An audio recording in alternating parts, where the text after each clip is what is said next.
एक गांव में एक गरीब परिवार रहता था।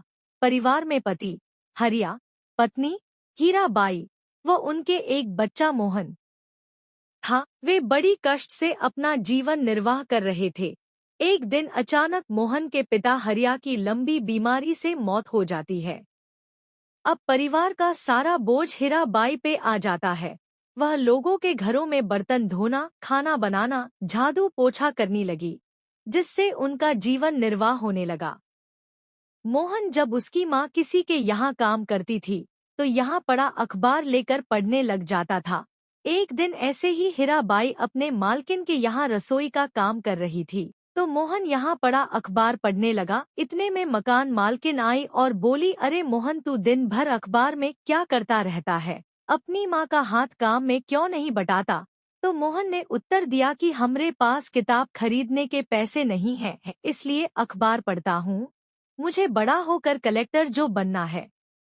इस पर मोहन की बातें सुनकर मालकिन जोर से हंसने लगी और हीराबाई से बोली, ये देखो तुम्हारा लड़का कलेक्टर बनेगा। यह सब हीराबाई को बहुत बुरा लगा, पर कुछ बोले बगैर यहाँ से चली गई। हीराबाई ने घर से ही टिफिन सर्विस देना शुरू किया। वह सुबह से लेकर शाम तक अकेले ही 20 से 25 किलो आटे की रोटियां बना लेती थी। इस काम में मोहन भी स्कूल जाने से पहले हाथ बता दिया करता था। एक दिन मकान मालिक किसान लाल उनके घर आया और बोला, अरे हीराबाई, तुम सुबह 3 बजे ही उठ जाती हो और देर रात तक लाइट जलाती हो, जिससे बिजली का बिल ज्यादा आ रहा है। अपनी लाइट की व्यवस्था को या कमरा खाली कर दो। अगले दिन से मोहन लालटेन जला के पढ़ने लगा और उसी रोशनी में उसकी माँ भी खाना बनाने लगी। मोहन अब अपनी स्कूल की पढ़ाई पूरा कर लेता है तो उसके गुरुजी ने पढ़ाई के प्रति उसका लगन देखकर उसे स्कूल की तरफ से दिल्ली यूनिवर्सिटी में पढ़ने के लिए भेज देते हैं। मोहन बहुत मन लगाकर पढ़ाई करता है। एक दिन जब उसका परीक्षा का दिन था, जब वह स्कूल जा रहा था तो रोड क्रॉस करते समय एक कार ने उसे टक्कर मार दिया। मोहन का बाएं हाथ बुरी तरह से जख्मी हो गया और सोचने लगा कि अब क्या करे। अगर हॉस्पिटल जाता है तो उसका परीक्षा छूट जाएगा और पूरा साल खराब हो जाएगा। फिर उसने निश्चय किया कि उसका दायां हाथ तो ठीक है। उसने परीक्षा देने के बाद हॉस्पिटल गया।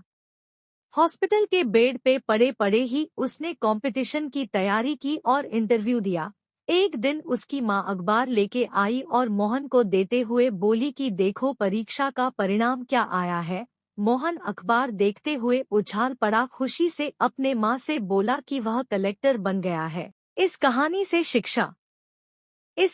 से हमें यह शिक्षा मिलती है कि चाहे कितनी भी विकट परिस्थिति हो, अपने लक्ष्य से पीछे नहीं हटाना चाहिए। आपको हमारी वीडियो अच्छी लगी है तो वीडियो को लाइक, शेयर और कमेंट जरूर करें और ऐसी ही वीडियो देखने के लिए हमारे चैनल को सब्सक्राइब जरूर करें प्लीज।